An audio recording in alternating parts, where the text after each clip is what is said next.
Welcome है आप सभी का एक बार फिर से स्टडी विथ आरजे चैनल में। जैसा कि आप लोगों को पता ही है कि उत्तराखंड की टेस्ट सीरीज यहाँ पे स्टार्ट की गई है, तो उसी में आज हम उत्तराखंड संबंधित एक दूसरा टेस्ट लेके आए हुए हैं। तो स्टार्ट करते हैं इस टेस्ट सीरीज को। पहला इसमें जो क्वेश्चन है वो है, जिया किस जनजाति का प्रिय पेय पदार्थ है। तो अगर आपने जनजाति क्षेत्र वाला चैप्टर पढ़ा हुआ है तो उसमें ये क्वेश्चन वहाँ पे काफ़ी ज़्यादा एग्ज़ाम में पूछा जाता है। जिया किस जनजाति का, तो इसमें आप लोग आंसर करेंगे भोटिया जनजाति। अगला देखते हैं, जनजाति से ही दूसरा क्वेश्चन पूछा गया है, जागरा त्यौहार किस देवता से संबंधित है। तो जागरा है जो आपका महासू देवता से संबंधित है, और महासू देवता किस जनजाति से संबंधित है अगर क्वेश्चन पूछा जाए तो इसमें आप लोग आंसर करेंगे जौनसारी। अगला देख लेते हैं, किस जनजाति के लोग विजयादशमी को पायंता कहते हैं। तो याद रखिएगा, विजयादशमी को पायंता कहने वाली जनजाति जौनसारी है। अगला देखते हैं, हनौला किसका प्रसिद्ध तीर्थ स्थल है। तो ये भी आपका जौनसारी ही राइट माना जाएगा। लाखा मंडल पूछे, हनौला पूछे, सभी किसके प्रसिद्ध स्थल हैं या तीर्थ स्थल हैं, तो जौनसारी जनजाति के। अगला चले जाते हैं, नुड़ाई त्यौहार किस जनजाति द्वारा मनाया जाता है। तो याद रखिएगा, जो नुड़ाई त्यौहार है ये आपका मनाया जाता है जौनसारी जनजाति में। अगला क्वेश्चन देखते हैं, पंचबद्री में कौन सा बद्री सुबेन नामक स्थान पर स्थित है। तो आपने देखा होगा उत्तराखंड में 5 बद्री स्थान जाने जाते हैं, और उसमें से पूछ रहा है कि कौन सा बद्री सुबेन नामक स्थान पर स्थित है। तो बच्चों इसका राइट आंसर है भविष्य बद्री सुबेन नामक स्थान पर स्थित है। अगले देखते हैं, पंच केदार में किस की पूजा शीतकाल में गोपेश्वर मंदिर में की जाती है। तो इसका जो राइट आंसर है बच्चों वो है आपका रुद्रनाथ। रुद्रनाथ केवल एकमात्र ऐसा पंच केदारों में से एक है जिसकी पूजा शीतकाल में गोपेश्वर में की जाती है। अगला देख लेते हैं, वसुंधरा जलप्रपात किस जनपद के अंतर्गत है। तो याद रखिएगा, वसुंधरा जलप्रपात चमोली जिले में स्थित है। अगला, रावल पुजारियों का निवास स्थान कहाँ पर है। तो इसका आंसर आप लोगों ने बहुत बार एग्जाम में देखा होगा, ऊखीमठ। ठीक है, तो ऊखीमठ में रावल पुजारियों का निवास स्थान माना जाता है। अगला देखते हैं, विणेश्वर मंदिर किस जगह पे स्थित है। तो आपको पता है विणेश्वर मंदिर अल्मोड़ा में। अगला देखते हैं, जागेश्वर मंदिर के सभी मंदिर किस शैली में निर्मित हैं।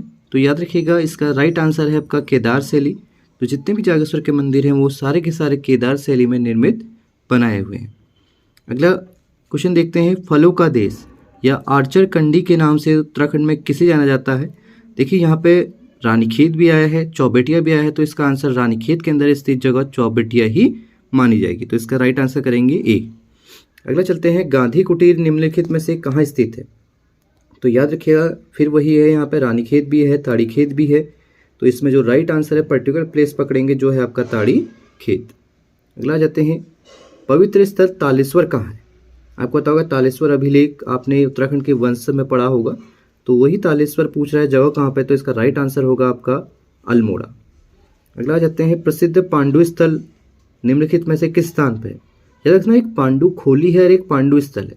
पांडु खोली आपका पड़ेगा अल्मोड़ा में और पांडु स्थल पड़ेगा आपका बागेश्वर में।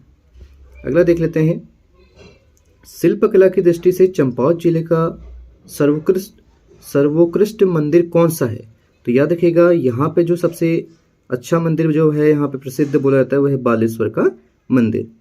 अगला देखते हैं, पूर्णागिरि शक्तिपीठ कहाँ स्थित है। आपसे पूछा जा रहा है जो पूर्णागिरि मंदिर या पूर्णागिरि शक्तिपीठ है वो उत्तराखंड में कहाँ है। तो इसका राइट आंसर होगा चंपावत जिला।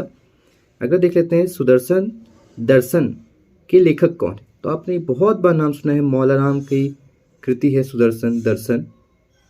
आगे बढ़ते हैं नेक्स्ट क्वेश्चन की ओर। अगला पूछा जा रहा है, स्वामी विचारानंद ने देहरादून से अभय नामक साप्ताहिक राष्ट्रीय पत्रिका का प्रकाशन कब किया था।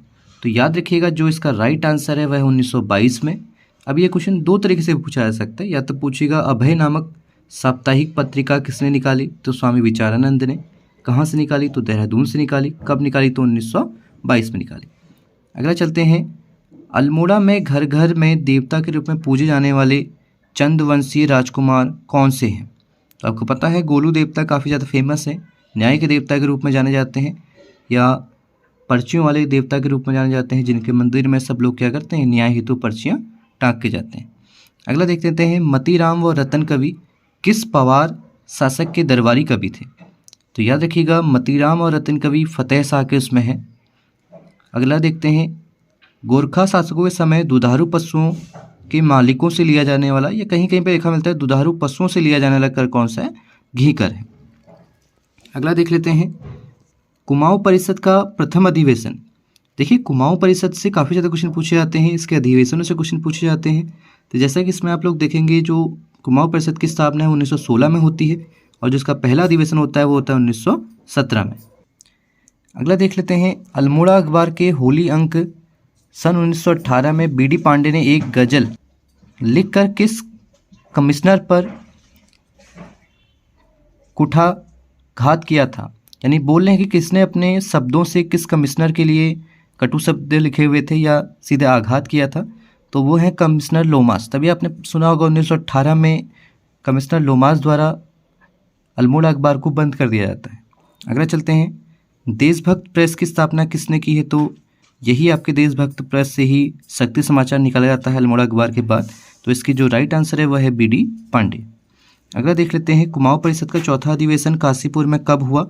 तो जो इसका राइट आंसर है वो है आपका दिसंबर 1920, लेकिन डेट भी याद रखिएगा 21 और 23 दिसंबर। अगले चल जाते हैं आगे, दलितों को शिल्पकार नाम दिलाने में योगदान देने वाले व्यक्ति कौन है?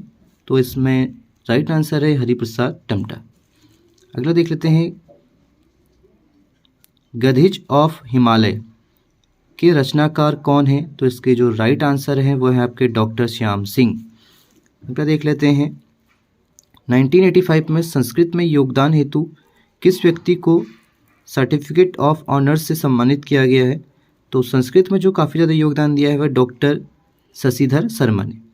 गढ़वाल में हिंदी पत्रकारिता का भीष्म पितामह किसे कहा जाता है?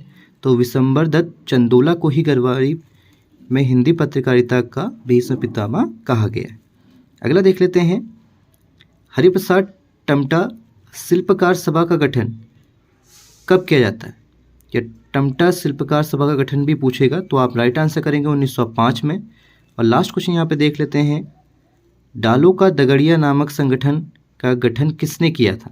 तो इसमें आप राइट आंसर करेंगे चंडी प्रसाद भट्ट ने। तो आप बच्चों देखिएगा कि इन 32 क्वेश्चन में से आपके कितने सही हुए हैं और कितने आप लोगों के रॉन्ग हो रहे हैं, तो कमेंट सेक्शन में बताइएगा। Thank you so much. मिलते हैं एक नए लेक्चर के साथ।